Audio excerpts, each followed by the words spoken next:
So first of all, I'm delighted today to be joined by Deborah Cramer, renowned author of 3 widely acclaimed titles, including Great Waters, An Atlantic Passage, Smithsonian Ocean, Our Water, Our World, and of course The Narrow Edge, A Tiny Bird, An Ancient Crab, and An Epic Journey. Deborah was the winner of the 2016 Reed Environmental Writing Award, the 2016 Rachel Carson Environment Book Award, and winner of the 2016 Best Book Prize by the National Academies of Sciences, Engineering and Medicine. And today, of course, it's The Narrow Edge that we're going to be speaking about. A wonderful book about you, Deborah, accompanying a very special migratory shorebird called the red knot on its extraordinary journey from the southern tip of South America to its icy Arctic breeding grounds. The book has been described as a scientific page turner, full of intricacies and astonishment. And I read it over the Christmas and New Year period. And I have to say that during a time of restricted travel due to the COVID-19 pandemic, it was really magnificent escape to be able to travel with the birds through your writing. But before we start talking specifically about the book, I wondered if you could perhaps tell us a bit about yourself and how you first became interested in migratory birds. I'm happy to do that, but I just wanted to say, Terry, thank you so much for reading the book and taking the time to chat with me about it. It's very exciting for me for this book to be launching in China, and I'm grateful for your help and the help of the Paulson Institute. So you asked me when I first became interested in migratory birds. I guess I have to confess, I am not an ornithologist, and I was not always interested in migratory birds. I wrote 2 books about the ocean, and many of my friends said to me, "You didn't put any birds in those books, why not?" And I was interested in that question, and I wasn't sure how I would actually approach it. I'd gone to Delaware Bay, not to look for migratory birds, but to look for horseshoe crabs because they had disappeared from the creek behind my house. But when I went down there the next morning after I'd seen the horseshoe crabs, the beach was jam-packed with birds. There were at least 5,000 red knots scurrying along the beach, and they were very skinny and they were famished. And so I wondered, where had they come from that they were so very, very hungry, and where were they going that they were in such a hurry? And that was the beginning. Yeah, that's great. So I mean, this was the beginning of The Narrow Edge, the book that you've just written a few years ago now, but has just been translated into Chinese and Spanish. And I mean, what was you obviously then sort of learned more about the red knot, about what these birds were and where, as you say, where they were going, where they come from. And so what was your motivation for writing this book about this journey? What was it about this journey that sort of captured your imagination? Well, the very first thing was actually quite simple. I was very curious to understand, once I learned what the length of this migration was, how a tiny bird that you can hold in the palm of your hand could actually fly from one end of the earth to the other and back again every single year. That just seemed to me to be a physical impossibility. And so what I wanted to do in order to understand how they did that and the challenges they faced, I decided I would want to accompany them on the migration. And that's what started the whole thing. As I traveled, I realized this book was going to be much larger than the book about this single bird. It turned out to be the story of migrating shorebirds all over the world. I was excited to be able to witness the challenges they faced and report back to everyone, because I went to places that I never imagined I would go, and I'm sure I will never visit again. And I realized that half the world lives at the edge of the sea, on this very porous astonishingly fertile place that is increasingly congested and fragile. So this was a really good place to be writing a story that had a broad significance. Mm-hmm. Yeah, I mean, you mentioned that the red knot, is one migratory shorebird of many around the world that are making these ridiculous journeys. And for people that are not aware of these shorebirds, why do they travel these incredible distances every year, from one end of the earth to the other, as you put it? I mean, it seems a crazy thing to do. It does seem a crazy thing to do, and I think one of the big lessons for me watching them is this lesson in tenacity, because this is one of the longest avian migrations on the planet. And your question, why do they do it? I think that still remains a mystery. When you look at the science papers about this, it's pretty clear that the number of predators decreases as you move increasingly toward polar regions. So it's quite, relatively speaking, safe for them up in the Arctic and down at the tip of Tierra del Fuego. And that is one of the reasons that's given for this. It's not a particularly, from the science point of view, it sounds good. Emotionally, it's not really fully persuasive when you think about the tremendous distance. So for me, it was more like, not why are they doing this? Because I don't think I will ever really understand that. It's more, how are they doing it? How is it possible to cover this huge distance? And that raised just so many questions. How do they navigate? Are they going by the stars? Are they going by Earth's magnetic field? And we just don't know. And when I was up in the Arctic, I saw, after the eggs hatched, this amazing situation of the eggs hatching, the mother leaving immediately, then the father walks the birds down to the water, and then the father takes off. So these baby birds learn how to fly, and then they fly thousands of miles along a route they've never traveled to a place they've never been. And if we can understand that, that can have a lot of benefit for us, but we don't have any idea how they do it other than some genetic map that gets passed down from generation to generation. And the other thing is, when I started looking at the satellite tracking of these birds, they stay aloft for days, sometimes a week at a time. Now, how do they do that? We cannot imagine ourselves not being able to sleep. And so we have always assumed that they sleep on the wing. And in fact, we're probably wrong about that also. Once a scientist put a heart tracker on a frigate bird, he discovered that they sleep no more than 40 minutes a day, 12 seconds at a time, and only when they're gliding. And the red knots can't glide. They're flapping all the way. And so the thinking now is that they don't sleep. So that's another astonishing and crazy adaptation that I'd really like to learn more about. Yeah, I think, what you're saying, I think reminds us, it sort of humbles us actually, of how little we know about the world around us. We like to think we know nearly everything, but I think, just looking at this one shorebird can teach us that actually we know very little. We know very little, and I think it's important for us for me, it's actually comforting to realize we don't know everything, and that there's so much more about this world for us to understand. Yeah, and I remember once talking to a professor, Tunis Piersma, who is referenced in the book actually, and yes. I'm sure you met him.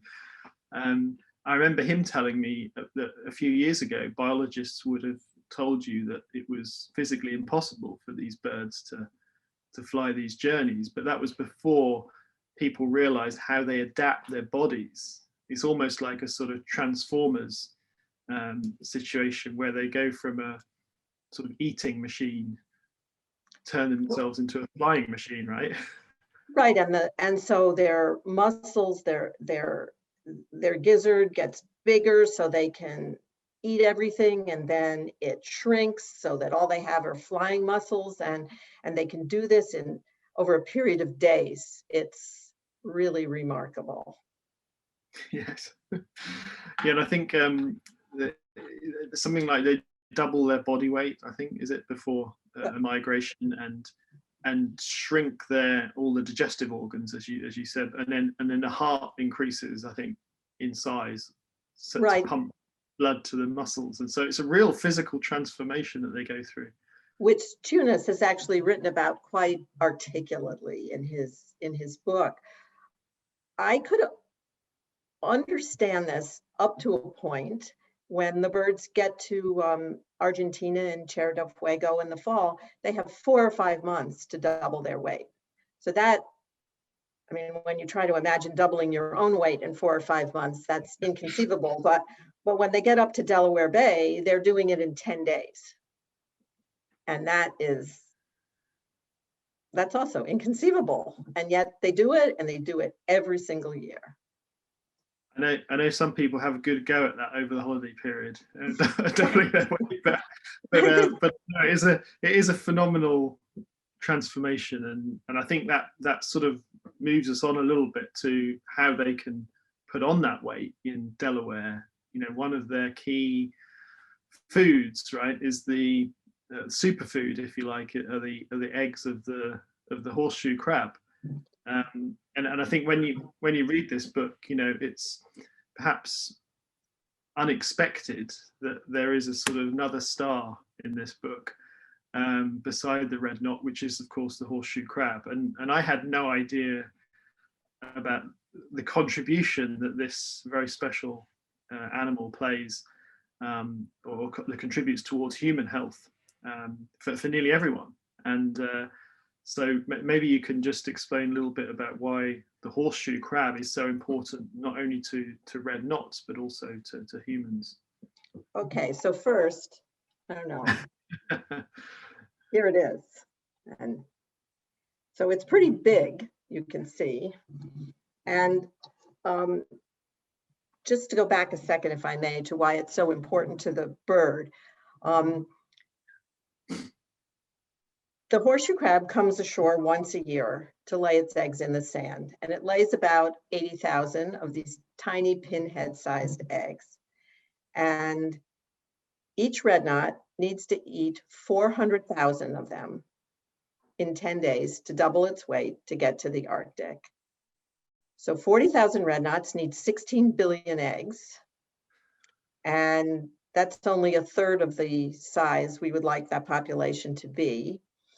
And I guess if you can think about it another way, for all the shorebirds coming through Delaware Bay right now, they need about 330 tons of eggs, and they need probably about 900 if all those populations were restored, because it's not just the red knot that needs the horseshoe crab eggs, it's a number of other species of shorebird. There used to be more than enough eggs. So for the humans, the birds need the eggs, but we really need the blood of the horseshoe crab.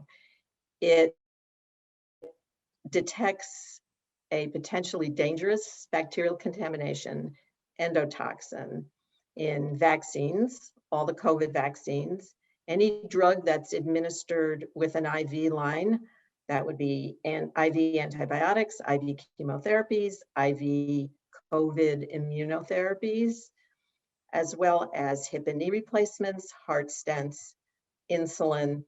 Basically, I don't think there's anybody who has had any vaccination whose health and well-being is not protected by the blue blood of the horseshoe crab. So that's why it's incredible, and that's why it's really important for the shorebirds, and it's really important for us. And of course, the populations of the horseshoe crabs has gone down, right? I mean, that's one of the core subjects in your book, is about how we have overexploited the horseshoe crab and the impact that that's had on the migratory birds. It's had a pretty marked impact. Now, there are only two places in the world really where there are lots of horseshoe crabs, and one of them is in China and one of them is in the United States. The horseshoe crab in China is now listed as endangered by the International Union for the Conservation of Nature. The IUCN has also listed it as endangered in parts of the United States and threatened in others. The reason for all of this is that in many places, like in the United States, the horseshoe crab is also used as bait for other fisheries. Completely, in my mind, an unnecessary activity. In China, when the horseshoe crab is taken to make the, it's called LAL, the endotoxin test, it's killed.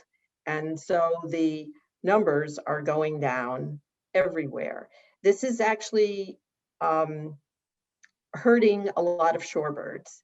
I don't really know what the history is of the relationship between horseshoe crabs and coastal ecosystems in China, because the numbers have been depressed for such a long time that I don't know what the history is. And in the United States, I've been able to extract that history, but I don't speak Chinese. I don't know anything about Chinese history. So I'm really hoping that as the more people read the book, it may be possible to uncover some of this history, because I think this history is really important in terms of showing what restoration is really possible. In terms of the endotoxin test, there is an alternative, and we don't really need to be using horseshoe crabs to test for bacteria either. So I think you've put down a challenge there to Chinese scientists. Well, I'm curious. I'm curious.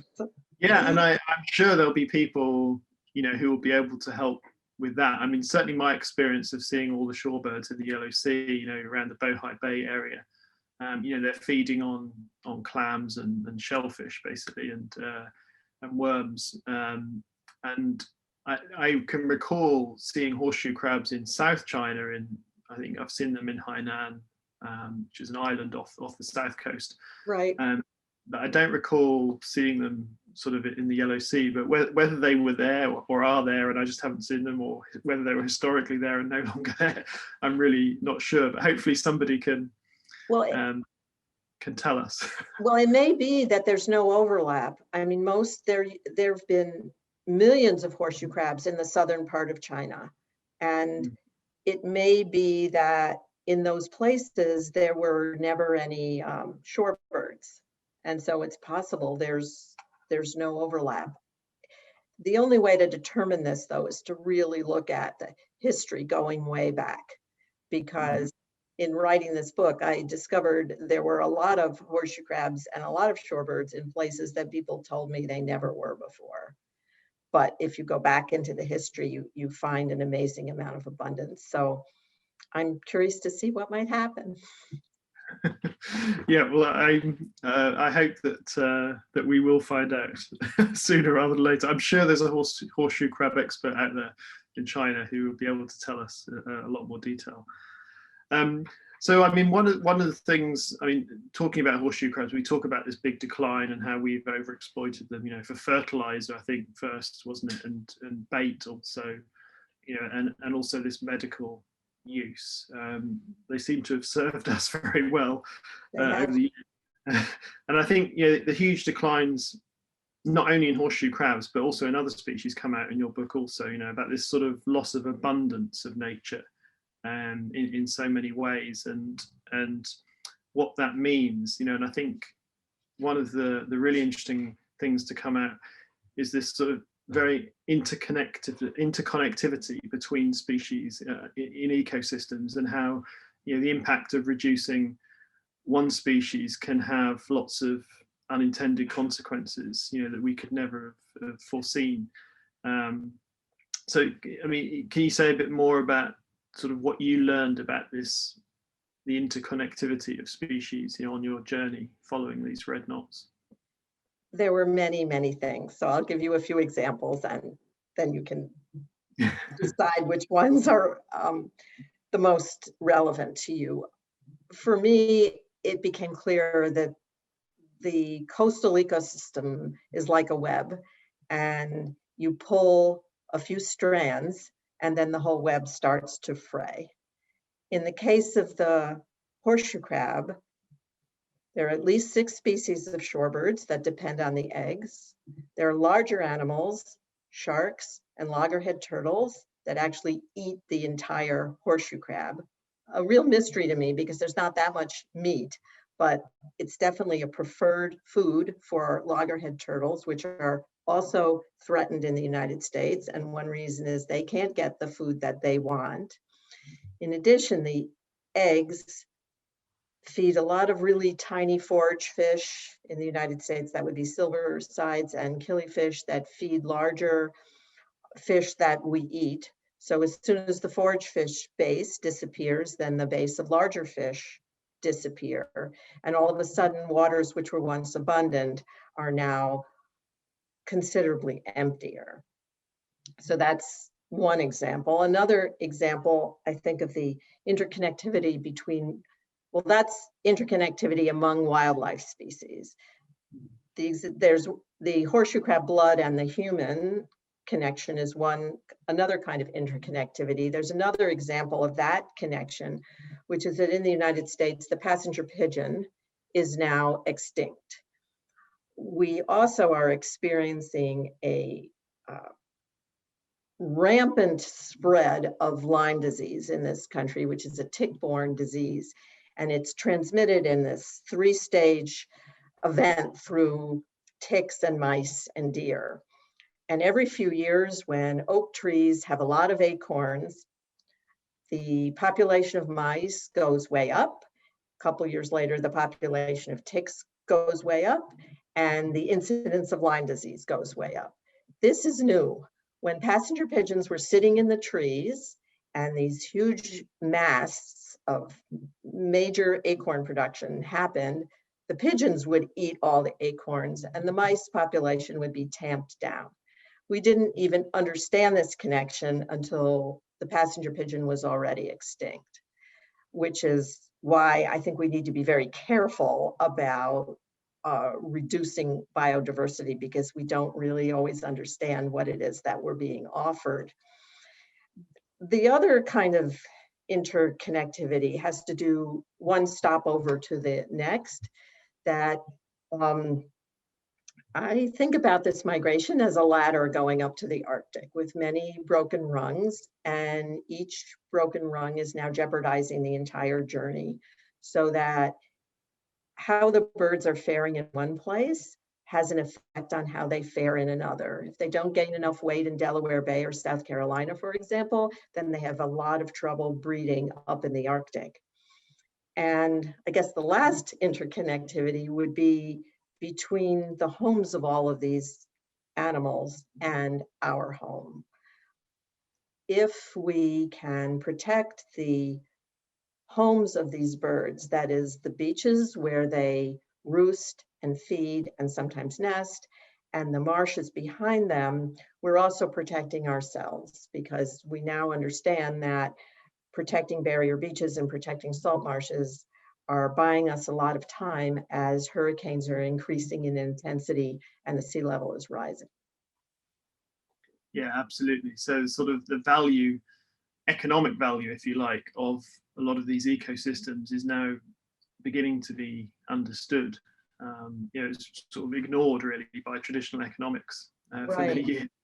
But now these sort of nature-based solutions, or as they're often called now, in terms of mitigating climate change impacts, it's becoming more and more important as sea levels rise and storms become more intense. And I was really struck by that point about the passenger pigeons, because I think that link to human health, is something, obviously it's at the forefront right now, the risks of biodiversity loss to human health. And I think, the COVID-19 pandemic has obviously brought that into sharp focus, but I think, there are so many other examples. And as you say, not really expected. It's not an obvious link to think that passenger pigeons eating acorns would help control a tick-borne disease. So I think, these warnings are very pertinent right now, about these consequences of biodiversity loss that can have devastating impacts on humans. So yeah, and I think one of the things that we're getting into sort of this negative territory now, this dark, gloomy territory where there's quite a lot of alarm bells ringing when you read the book about the human relationship with nature and overexploitation, there's loss of abundance and so on. But I think one of the things that also comes out very strongly is this story of hope and resilience. And I think it's one of my favorite lines in the book, which I'll read, is in the resilience of shorebirds, in a flock of knots lifting into the evening sky, in Bahia Lomas, in a lone whimbrel flying through a hurricane, I find hope and faith that we can face even our most difficult challenges, and that a healthy earth supporting a multitude of species is still possible. And it's clear from the book that nature can recover when it's given a chance, and that although we're on a difficult trajectory right now, the future is not yet written. So and also the stories of individuals along the flyway, with the different places that you visited. There were some wonderful stories about people dedicating their lives to helping the red knot and other shorebirds in their communities, to make sure that they have these safe places. And so people reading your book inspired by your words but feeling helpless, how can they make a difference? Well, I think the most important thing that you said just now is that the history is not yet fully written, and we have, I wouldn't say we have unlimited time, but we have time to address these problems. These are not intractable problems like some diseases that we have that we don't really know how to treat, for example. We understand what needs to be done. And to me, that is a huge difference and offers a lot of hope. And when I saw what was going on all along the flyway, people are overcoming cultural barriers, language barriers, political barriers, every barrier to protect a bird whose home knows no boundaries. And they are fixing this ladder rung by rung. And I was deeply moved by one woman in Argentina, Patricia Gonzalez, who basically, her basic message to everybody in Spanish, but this is the translation, is we are all shorebirds. And what is at stake for them is also at stake for us. And she has this beautiful way about her, and kids from all over Argentina come to be with her to track shorebirds, to read the flags and see where they've been. And then as they get older, they continue to follow in her footsteps, and they're all becoming teachers and park rangers and marine biologists. And these kids who wanted to grow up as movie stars, living lives of glamour, now still want to live lives of glamour, but as biologists. And I think that is truly impressive, because she's bringing about an entire change of attitude, which is encouraging people to realize, one, that we are all stewards of this earth, and two, that we can share the shore. I mean, disturbance is a huge problem in Argentina, and they're figuring out how to solve it. And if they can figure out how to solve it, we can too.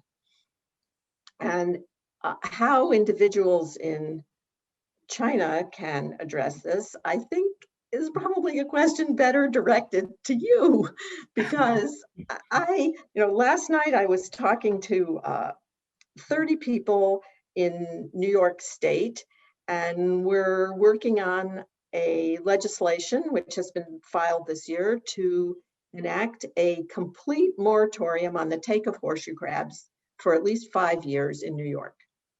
And the NGOs are all ready to do it. The legislation has been submitted, and what's needed now is a crowd of people to demand that this legislation pass.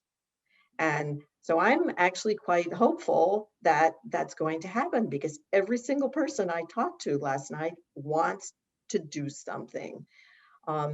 Similarly, we have a whole coalition of organizations up and down the eastern seaboard of the United States now working very hard. And these are birding organizations, which is very interesting to me, to, as well as some pharmaceutical companies, to persuade the rest of the pharmaceutical companies. One pharmaceutical company already, Eli Lilly, has committed to using the synthetic endotoxin test. It's going to reduce its use of horseshoe crab blood by 90%. If every other big pharma commits to doing this, we will be well on the way to bringing back the horseshoe crabs and all of the birds that depend upon them. And so we have this enormous coalition of people. We've held briefings in Congress.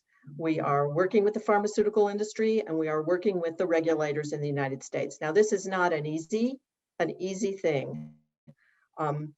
Luckily, Europe has already made it possible for drug companies to substitute one for the other.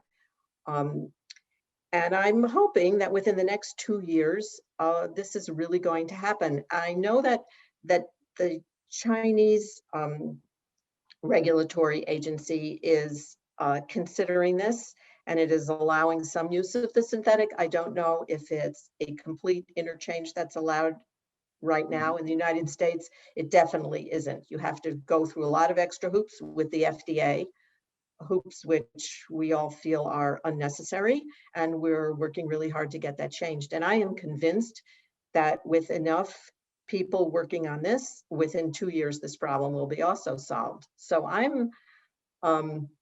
I'm very optimistic about this, and I think that at the bottom line is every adult is a teacher of his or her children, or a teacher in school.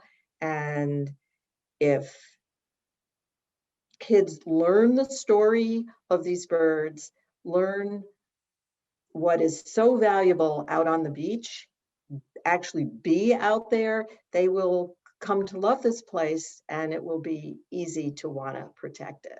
I know that sounds silly, but watching this along the entire flyway, I know that it works.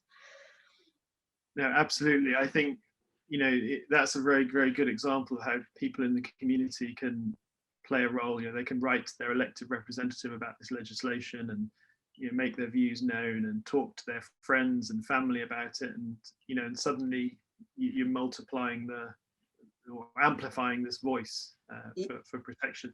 And I think that actually this sort of leads quite nicely into the situation in China, because I think as obviously in China we also have a major flyway called the East Asia Australasian flyway, and we also have red knots in this flyway, which a stunning sight. Every May go to the coast, and they're in their brick red breeding plumage. Oh, I want to see. And they come, you can stand on the edge of the coast, and they fly from the roosting areas, onto the onto the mud as the tide falls. And it's a really spectacular sight. For me, it's one of the best natural spectacles that there is. To experience this, and of course they're also on their way to the Arctic to breed, and the subspecies that we have in East Asia, we have two actually, and they obviously spend the winter in the southern hemisphere. They go as far as Australia, New Zealand, to spend their non-breeding time, and just as in the Americas flyway, the red knot here is as with many other species, has been declining quite rapidly. And the main cause has been habitat loss in the Yellow Sea. So the Yellow Sea is a really crucial staging area for these birds. And over the last few decades, we've lost quite a lot of the intertidal mudflats. But in 2018, the Chinese government put a moratorium on further land reclamation.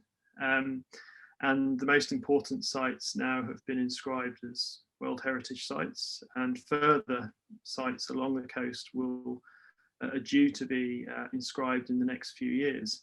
And this is a result of a huge effort among local people, scientists, academics, and advocates, all working together, not only within China, but also with the support from the international community and NGOs and scientists. And scientists now talk about, instead of talking about documenting an extinction, which is what they were worried about, they now talk about their hope of documenting a recovery. So I think this is hugely positive for this region and for China. I mean, do you have any thoughts on that, or what that means for the future of the red knot, and also as potentially an example for other flyways? I think it's an amazing and wonderful example for other flyways. I don't know how many UNESCO World Heritage Sites we actually have on the other really critical staging areas. And it sort of reminded me, well, first of all, it was so important that when the book was going to be published in China, I actually rewrote a section of the book that I'd written about China, and I switched it from an experience of extinction to an experience of hope, because I truly believe that that is the case now. And it reminds me of other things that China has done. It took Europe 14 years to get the lead out of its gasoline. It took the United States 7 years to get the lead out of its gasoline. And when China decided that getting the lead out of gasoline was really important, it only took 2 years. So you guys have actually a lot that we can learn from. And it's particularly important, these sites on the Yellow Sea, because the birds that stay the longest on the Yellow Sea are the ones whose population is declining the most. So this is coming at absolutely a critical time. And as long as there is a moratorium on the land reclamation, it will be possible to start rebuilding this. And the speed with which you can do it compared to the speed with which we can do it will be a lesson for all of us. Yeah, I think, certainly when things happen here, they can happen very, very quickly. Of course, they don't need to worry so much about legal challenges or public inquiries as much as we often get bogged down in the West. Right. Well, legal challenges go two ways here, right? Yeah. Absolutely. But no, there's already, sort of development of sustainable management plans for these sites and restoration. I think some sites that were actually reclaimed illegally, have been sort of nationalized, and then they've started to break down the seawall and allow the sea to come in and start to restore the habitat there. So I think there's some really positive things happening, and then hopefully that will continue, and we'll start to see a recovery in some of these populations, which would be amazing. So I wanted to just take you back to your journey, because for a couple of questions about the journey that you took following these knots, all the way from the southern tip of South America to the Arctic. I mean, you visited some incredible places, and such a diversity of places as well, and where there's all sorts of industry and all sorts of human encroachment on habitat and everything else, and yet these birds were managing to eke out their living alongside. I mean, what was the most challenging place you visited, and why for you personally?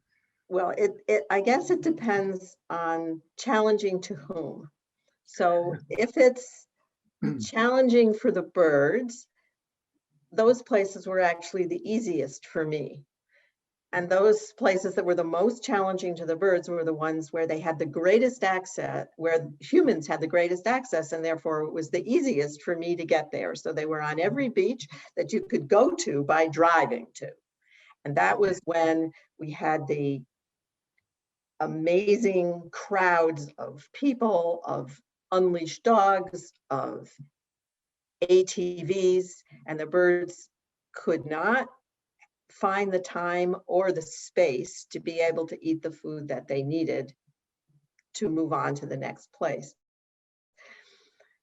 The reverse also happened. What was the most challenging place for me was probably the easiest place for the bird, and that would have been the Arctic. And when I went up there, a lot of things happened that I didn't really anticipate. And one of them was that as soon as I got to Ottawa, I had to get a Canadian gun license, and I was required to learn how to use a shotgun and use it effectively. And I was so bad at it, they put me in a private class. And then when I got up there, we were walking 8 to 10 miles every day, all day long, through the ice, through water that was pretty much up to my thighs, tracking birds in the frigid cold, where I had every piece of clothing I owned, where the wind was blowing so hard you could literally lean back and you wouldn't fall down, and where we had great radios, great GPS, all of this equipment that as soon as it got really cold and we were out there for 10 hours, started fading in its effectiveness. And then I was with a group of people, which I had no idea this was going to be. I was twice as old as the next oldest person in the group. And so it was a real challenge for me in many, many ways. And the birds, though, they were just out there with their fat and their feathers, living out in the cold and the snow. So what was hard for me was actually quite easy for them. Yeah, that's a good answer. I think you're absolutely right. The places that are challenging for us, the birds are probably the most comfortable, and vice versa. So right. And it was that happened repeatedly when we were in James Bay. We were in a place that had 5 million mosquitoes per square mile. That was ungodly. Birds didn't seem to mind that. And in South Carolina, we were going through alligator infested hunting swamps, and I would be walking along with some scientists whom I dearly love, and they would be arguing the finer points of the bill of the Western sandpiper, and we would pass right by this huge coiled diamondback rattlesnake, and nobody would say anything. Wow. And I would kind of pull the sleeve of one of them and say, should we be worried about that? And they would ignore me, and we would just keep going. So it was every place. It was really exciting, and I learned something everywhere. Yeah, no, I can only imagine the eye-opening experiences that you had, along the way, and I mean, what a thrill to be able to follow these birds. So I'm very jealous, actually. Well, I was very grateful to Environment Canada. They gave me a seat in their research group that would have been taken by another scientist. And unlike the other places, you can't kind of waltz in for a couple of days and leave. You get on the plane and you're there for 4 weeks. Yeah. And I was very grateful that they were willing to give that spot to me so I could report to everybody on what they were doing. Yeah, there's no getting bored after a couple of days saying, oh, I've had enough of this, and get a taxi. But it was also never boring. Yeah. No. Okay, well, I've got one more question for you. Then I think we probably need to wrap up. But okay. So, I mean, we've talked about the recovery, hopefully, that's happening in the East Asia flyway, and some of the issues that you're working on locally in North America, and to improve things for these birds. And as you probably know, later this year, about 190 countries will be meeting in China, in Kunming, actually in Yunnan province in the southwest, to hopefully agree on a new international framework to slow and halt biodiversity loss globally. So if you had 5 minutes with world leaders at this meeting, what would you say? The first is to have really, really ambitious goals, because the history is really important. We're arguing over scraps right now. And if we think about the history, we can think about what a really robust recovery means. Otherwise, we might end up with silent seashores and silent forests. And history can give us a roadmap for where we want to be. Secondly, economics has everything to do with this. You know, the word economy and the word ecology both come from the same Greek root, meaning house. And a healthy ecology can mean a healthy economy. So I would basically tell everybody to go to the Paulson Institute and make sure that you carry out a very comprehensive study of the economic value of the ecosystems whose biodiversity we're trying to protect. And that way we can continue to reap the benefits before we accrue the very, very steep costs. And when you're talking to governments, economics is very, very important. And those analyses are everything in terms of determining commitment to restoration.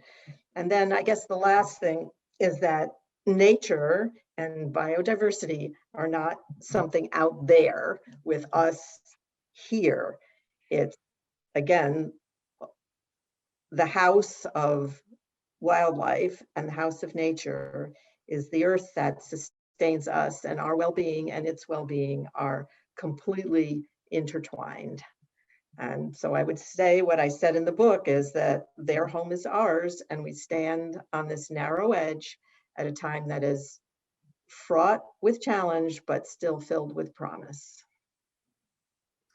I think that's a wonderful point to end with today. So I think that's about all we have time for. I just want to, before we leave, remind everyone that The Narrow Edge has been translated into Chinese and Spanish, and it's available now. And that will ensure that this excellent book will reach many more millions of people, not only in the Atlantic flyway, but also in other flyways around the world, including, of course, the East Asia, Australasian flyway that we have here in China. And I can thoroughly recommend it to anyone who has an interest in the natural world or the human relationship with nature. And in fact, I believe it has appealed to anyone who's just interested in a good story. So, you know, even if you're not really into nature now, I think read this. It's a great story, and you will be at the end of it. So, Deborah, thank you so much for taking the time to speak with me today. It's been a real joy and a privilege for me. And most of all, thank you for inspiring us with your words in the book. And I wish you every success with the book in new markets. Thank you very much. Well, Terry, thank you very much. It's an honor and a privilege for me to be here with you. And it's an honor and a privilege for me to read your letter on birding Beijing and to understand all of the great work that you are doing in China, because my book is words and it's all the actions afterwards that really matter. So thank you.